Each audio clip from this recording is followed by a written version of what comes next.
Olá, seja muito bem-vinda a mais esse vídeo. E aí, sobre o que será que nós vamos conversar hoje? Hoje a gente vai conversar sobre adolescência e TDAH. E eu vou confessar a vocês, essa fase foi uma fase bem desafiadora, somando-se ao TDAH, foi uma verdadeira montanha-russa radical.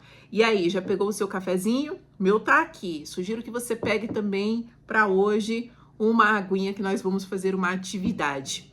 E aí, o que será que eu aprendi ao longo desse caminho que eu gostaria de compartilhar com vocês? Quais foram os meus principais erros e o que eu acertei também que pode ajudar você que está vivendo a adolescência do seu filho com TDAH? Então vamos lá, para quem não me conhece, eu sou Daiana Andrade, eu tenho uma filha com 21 anos que tem TDAH, tem dislexia, tem TPAC, que é o transtorno do processamento auditivo central, e ela foi diagnosticada com TDAH com 8 anos de idade. Então, quais foram os primeiros sinais que eu identifiquei na minha filha que, opa, tá chegando aí a adolescência? Primeira coisa foi uma maior distração. Ela sempre foi distraída, sempre foi um pouco mais desatenta, mas no período da adolescência, realmente as coisas elas ficaram um pouco mais fortes, mais evidentes. Um outro sintoma também que eu percebi, e isso por volta já dos seus 12 anos, 11, 12 anos, a gente já começou a perceber esses primeiros sinais aí da adolescência chegando, juntamente com a questão do TDAH, que tornam as características da adolescência um pouco mais evidentes, né? Um pouco mais fortes. Juntamente com isso vieram as oscilações de humor. De dia estava de um jeito, à noite de um outro. Parece aquela frasezinha do Shrek, né?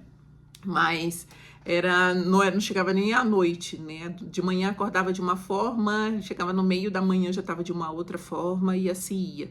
Somando-se a isso, o fato de ela ser mulher, a gente tem aí a oscilação hormonal trabalhando aí a nosso favor, que acontece, é uma realidade. Então, a gente tinha quadros maiores de irritabilidade. E aí, somando-se a isso, vieram algumas características comportamentais, como uma necessidade maior de autonomia, de achar que sabia das coisas, fazer do seu próprio jeito.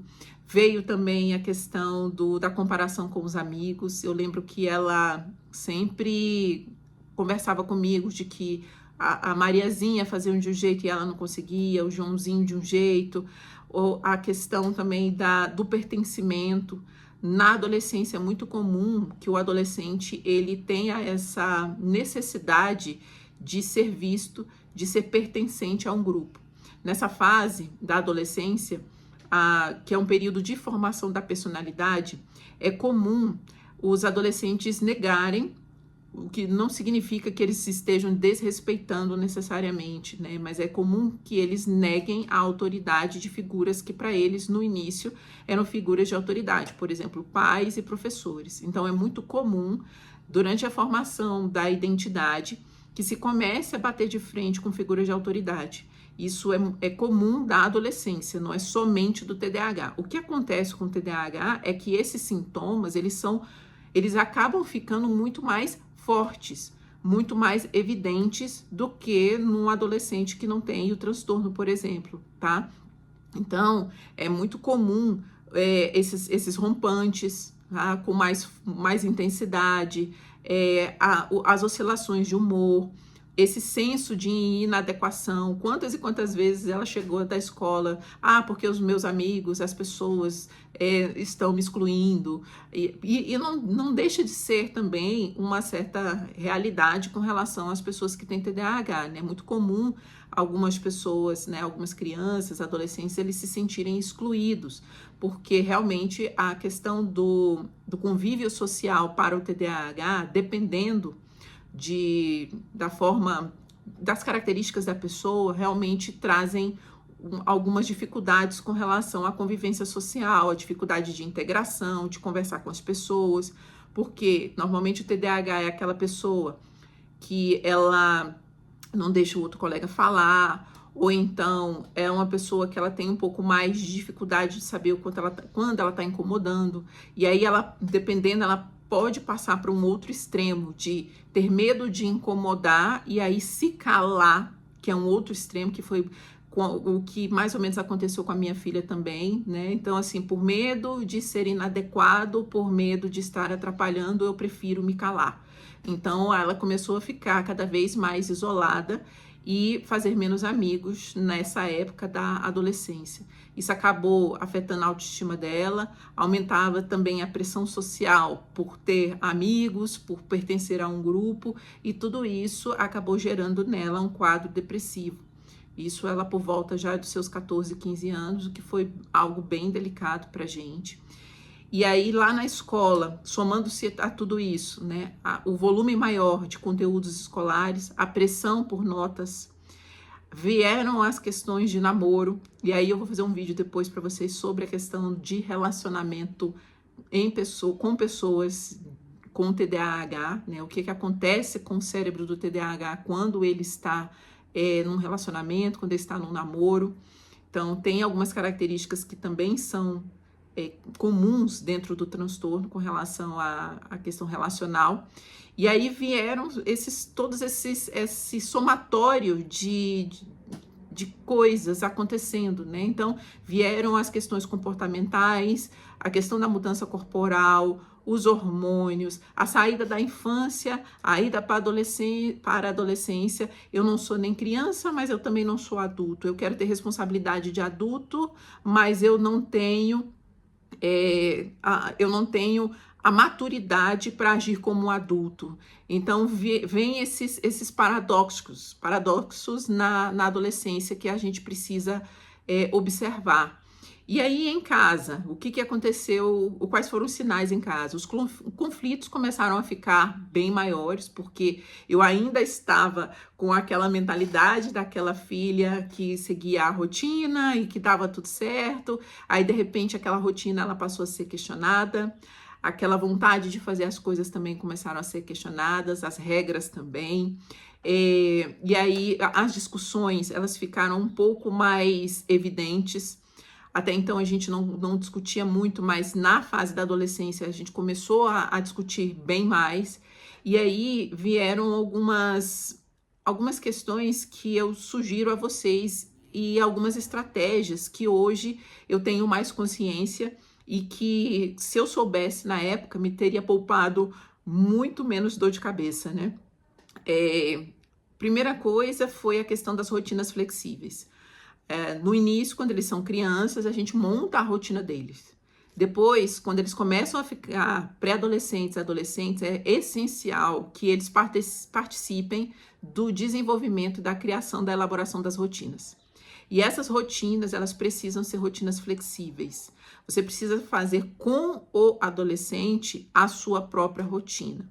E aí, conversar com eles de que tem coisas que são negociáveis, tem coisas que são inegociáveis. Do tipo, não ir para a escola, isso é inegociável. Agora, fazer o dever de casa num horário específico que ele acredita que vai ser o horário melhor para ele, isso aí pode ser negociável. Então, assim, vocês vão começar a negociar. É uma série, você vira meio que um diplomata nessa fase, né? E aí vem a questão da comunicação ativa, da comunicação empática. A primeira chave para você conseguir se comunicar bem com o seu filho é saber ouvir. Então, eu pedi para que vocês pegassem uma água. Eu vou ensinar para vocês uma técnica que eu usei muito e que de vez em quando eu ainda uso, não só com a minha filha, mas quando eu estou conversando com outras pessoas, conversas mais densas, para conseguir ouvir. Então, toda vez que eu vou iniciar uma conversa que ela é mais densa, eu uso o gole d'água. Então, para que eu possa escutar a pessoa falando, eu fico com a água na boca. Isso me ajuda a ter um estado de presença e escutar aquela pessoa que está falando. Então, a primeira coisa é escutar, mas escutar de uma forma empática, tirando as minhas inferências, os meus pré-julgamentos.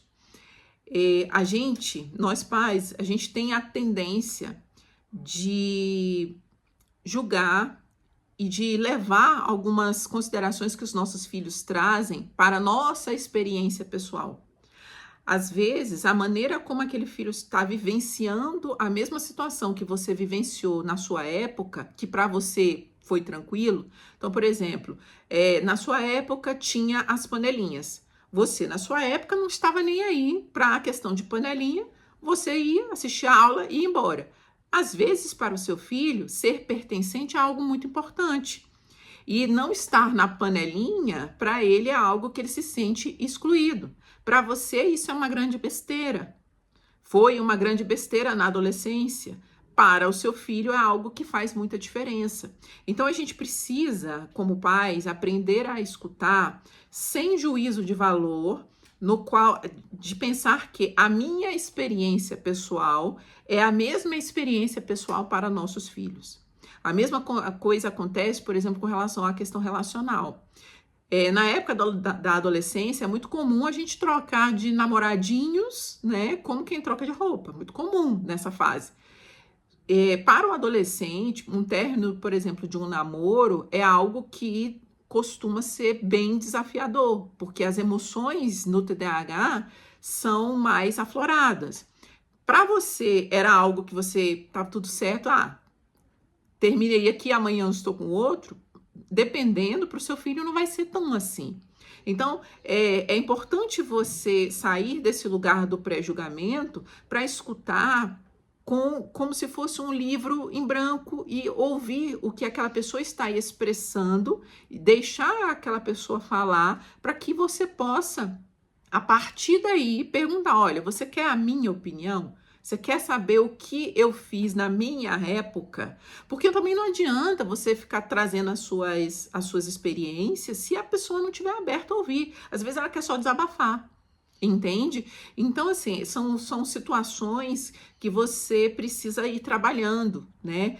Do desenvolvimento, tem conversas que você precisa ter com o seu filho adolescente sobre a questão de sexualidade, sobre a questão de drogas, sobre álcool. Depois a gente vai falar mais detalhes sobre isso. Então, assim, são conversas que você precisa ter com o seu filho, porque, infelizmente, a gente vive hoje uma sociedade que tem muito acesso à informação. Para o nosso bem ou para o nosso mal, é algo que é muito fácil para os adolescentes conseguirem, né? Então, você em casa precisa, sim, ter conversas sobre esses temas, para que quando ele veja algum vídeo, ou então algum colega sugira, não, deixa de ser bobo, vamos tomar, vamos beber, ele saiba dizer, não, isso aqui não é legal, não condiz comigo, não vou fazer. Ou, vou tomar só um pouco e eu tenho aqui meu limite. Então, assim, essa base você precisa construir, tá? E isso é algo que você já precisa vir construindo ao longo de todo o processo do desenvolvimento do seu filho, desde a infância. Você precisa criar esse canal de comunicação aberto, para que quando chegar na fase da adolescência, você tenha isso com mais facilidade. Que foi o que realmente me ajudou. Eu já tinha um espaço um pouco maior com relação à conversa com a minha filha. E aí, quando eu trouxe a questão da escuta ativa e da escuta empática, isso ajudou demais a nossa convivência. E uma coisa que eu sempre tinha em mente era de que isso vai passar.